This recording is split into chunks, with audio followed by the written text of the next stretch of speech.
Remember when the unions had a stranglehold over our waterfront? The damage they caused to Australia's exports. We couldn't get our meat off the wharf, let alone export it. Well, the same people who were supporting them then, Julia Gillard, Greg Combet and all their union mates are back. In fact, in a Rudd Labor government, 70% of the ministers would be ex-union officials. Only this time, they're planning to take control of our economy. Authorised B.9 Liberal Party, Canberra.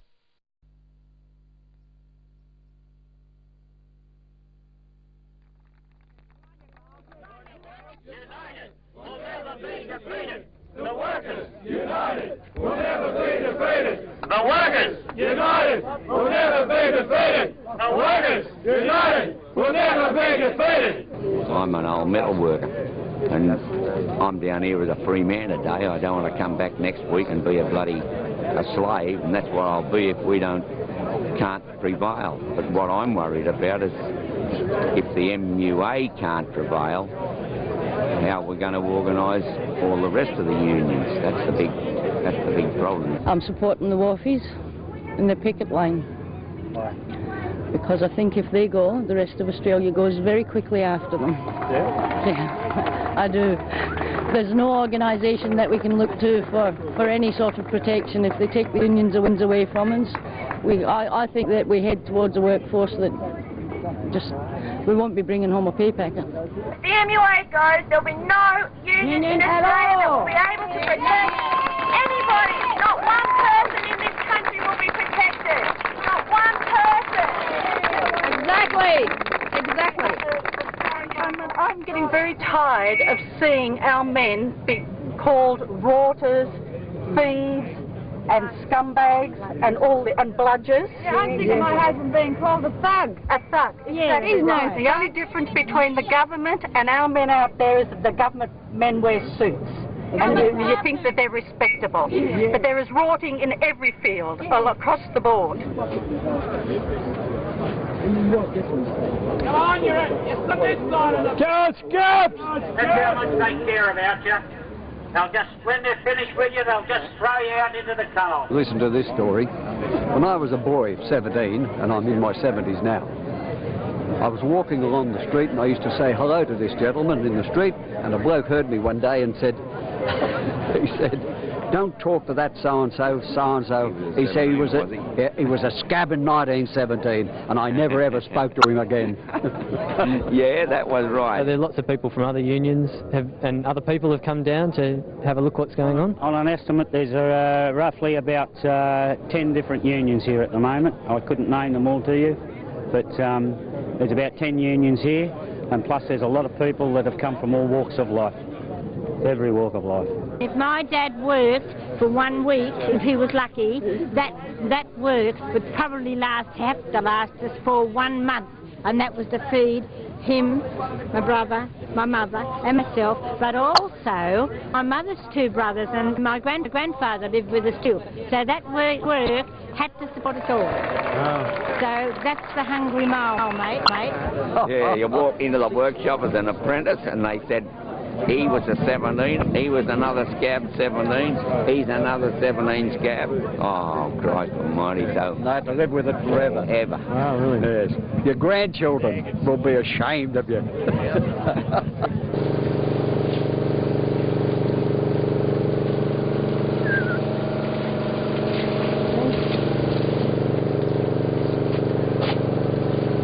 Get hungry on the picket? No, we've got plenty to eat. We've got heaps to eat.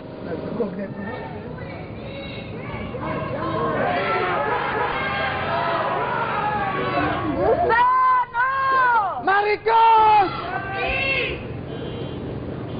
Master! Yes, Come! What are you doing there?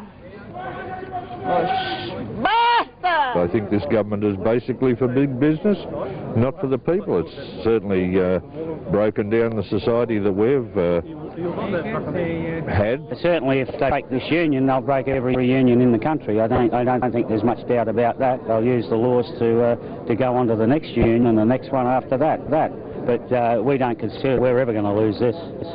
We don't consider we're going to lose it. You're willing to be arrested? Oh yeah, my word. that's the least I can do. That's the least I can do. I'm not an active union member, so I can give my support in other ways, and that's one way I can do it. So let's have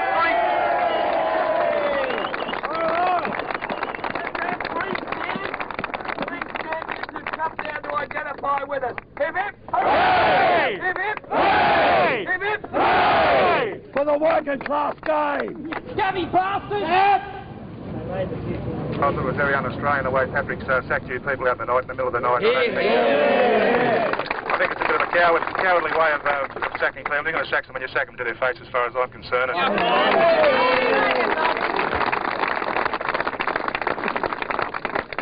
This Howard government, he talks about how good he is, giving us 25% of the average weekly earning, and that's below the poverty line. I can compare the Howard government with a period in history which I lived through, fascism. When you take away the opportunity of the workers to organise, to have a union, that's fascism. And this is what they're trying to do now. They're trying to take away the rights of the workers to organise themselves, to fight for wages and conditions. And by doing that, they'll destroy the trade union movement. And remember, Hitler, the first ones he attacked was the trade unions, because they are the backbone of the country. How many young people you see here? There's none. How many young people you will go and ask what's the right wing and the left wing, and they'll be able to tell you. Go and ask any youth what's the government, is they right or left. They wouldn't know, and this is the way the government wants them, ignorant. You know, so they won't know what to vote. So the more ignorant the people are about politics, the more they'll be able to get away with. In South America, when this happened and the police and the military starting to hit people to try to stop this, they changed the law to allow military and the police to bash people and shoot, and that was legal. And because they didn't have the power of the union, because it had been destroyed, they were able to do it, and they actually changed the laws to allow for that to happen. We're here to be Ted, and we're not going to let these through today, are we? No! Emulate all the way!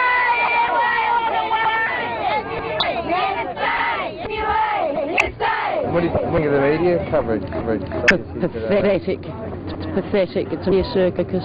Do you think there's an agenda in the media industry? Very long, and it's a very right-wing one, and we don't call that, and it's good guys like you are out here a bit different, because it gives us a chance to hear another voice. The only thing that they're trying to do is get more and more profit, and that's what they're bound by, the profit motive. I've got to go home and write a few letters to a couple of our, what's the name? That's a shocker. Last year I was fortunate enough to be in England. I have a son there. And I saw the GS.